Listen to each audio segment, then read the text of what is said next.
এরকম একটা বিস্কিট আপনি চুলাতেই বানাতে পারবেন। এখানে 1 কাপ নিয়েছি রান্নার তেল, আর 1 কাপ তেলের সাথে 1 চামচ ঘি নিয়েছি। একসাথে করে মিশিয়ে নিচ্ছি। একটু বড় সাইজের বাটি নিয়ে 1 কাপ নিয়ে নিচ্ছি ময়দা, আর সাথে হাফ কাপ দিয়ে দিচ্ছি বেসন, আর এখানে 1/3 কাপ দিয়ে দিচ্ছি সুজি। 1 চা চামচ দিয়ে দিলাম বেকিং পাউডার। তো এরকম করে সবগুলো উপকরণ চেলে নিলে সব কিছু একসাথে করে মিশে যাবে। তারপর এখানে আমি দিয়ে দিচ্ছি পাউডার সুগার। আপনি চিনিটাকে গুঁড়ো করেও ব্যবহার করতে পারেন, তবে আস্ত চিনিটা এখানে দিলে গলবে না।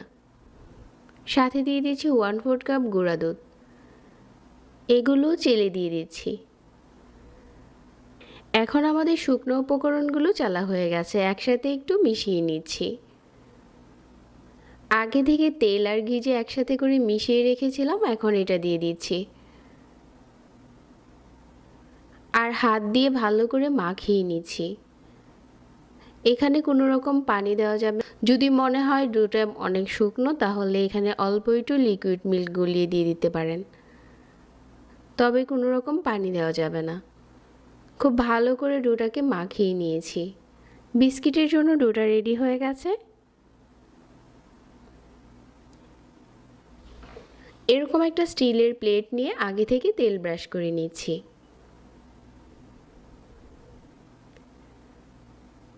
আর এই ট্রেটাতেই আমরা বিস্কিটগুলো বেক করব।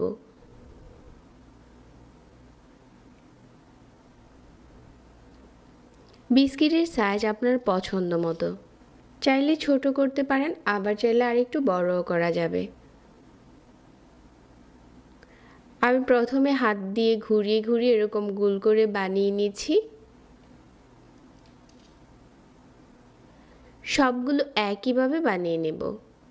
একটু চেপে হাতে একসাথে করে নিতে হবে, তারপর এরকম গোল করে মসৃণ হয়ে যাবে। সবগুলো যখন বানানো হয়ে গেছে, এগুলো আপনার পছন্দ মতো উপরে কোনো কিছু না দিয়েও বেক করতে পারেন, আবার চাইলে এভাবেও বেক করতে পারেন। আমি ছোট একটা চামচ দিয়ে একটুখানি এভাবে করে চেপে দিচ্ছি, আর উপরে দিয়ে দিচ্ছি কাঠবাদাম কুচি।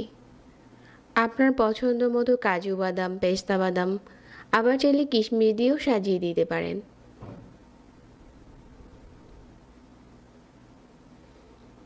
আগে থেকে চুলায় একটা পাত্র বসিয়ে দিয়েছি, আর নিচে অবশ্যই তাওয়া দিতে হবে।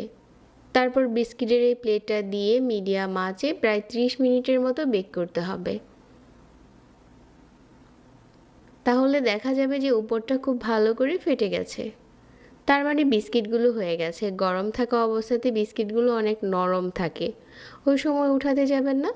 যখন ঠান্ডা হবে তখন বিস্কিটগুলো প্লেট থেকে উঠিয়ে নিতে হবে।